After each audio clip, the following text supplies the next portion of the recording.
ibada ya uzinduzi wa albamu ya audio ya watoto yenye nyimbo 9 kwa jina la Bwana ni Nuru, kanisa la KKKT usharika wa El Shaddai Mnadani, jimbo la makao makuu Dayosisi ya Dodoma, ambapo mchungaji kiongozi wa usharika huo Ndumanisa Palanjo anatumia fursa hiyo kuwasihi wazazi kutambua karama za watoto wao na kuwapa nafasi ya kumtumikia Mungu.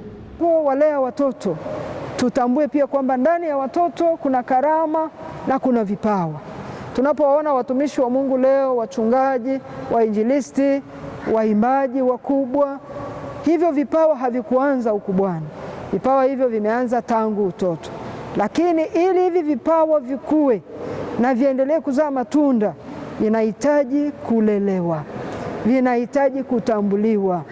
Wazazi tupate nafasi ya kutambua vipawa vya watoto. Watoto wana vipawa vingi. Kuna watoto wenye vipawa vya uimbaji, kuna watoto wenye vipawa vya injili, mahubiri na semina mbalimbali, lakini hivi vipawa haviwezi kukua.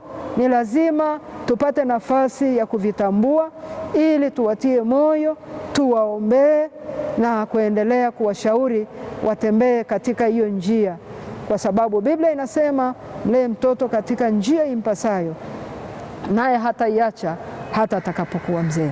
Walimu wa kwaya hiyo akiwemo Daniel Limo anaeleza lengo la uzinduzi huo, huku Upendo Ngela akieleza changamoto wanazokumbana nazo ikiwemo wazazi.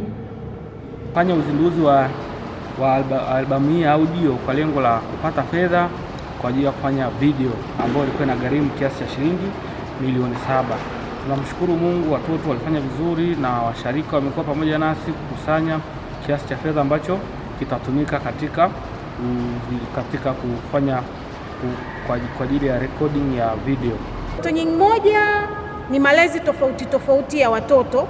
Watoto wamelelewa kwenye misingi tofauti. Unapokuja sasa kumfundisha mtoto ashike kile ambacho mwalimu unatamani ashike, tumekuwa tukipata changamoto kwa wazazi. Wazazi wanakuambia usimfanye hivi, ameshazoea kufanya hiki, kwa hiyo inakuwa ngumu. Lakini kwa msaada wa Mungu tunaendelea kuwalea na tunaona taifa zuri, tunaona viongozi wakubwa sana ndani ya hawa watoto, tunaona vipawa watoto walivyonavyo. Zaidi ya yote tunaona kanisa zuri ambalo linakuja hapo mbeleni. Kwa hiyo wazazi, tusichoke.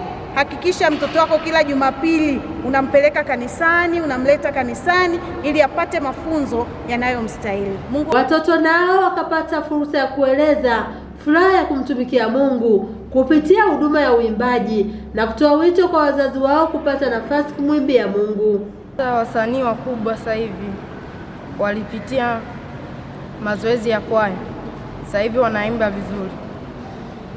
Kwa hiyo nawasisitiza wazazi, ukiimba unashusha utukufu wa Mungu, ukiimba unaleta faraja moyoni, ukiimba unawavuta malaika karibu na wewe. Hamasisha wazazi, mwapeleke watoto wenu kanisani, hata kwenye mazoezi mengine ambayo sio ya kanisani, shuleni, sehemu nyingine zote. Ibada hiyo imepambwa na nyimbo mbalimbali zilizozinduliwa na kwaya hiyo.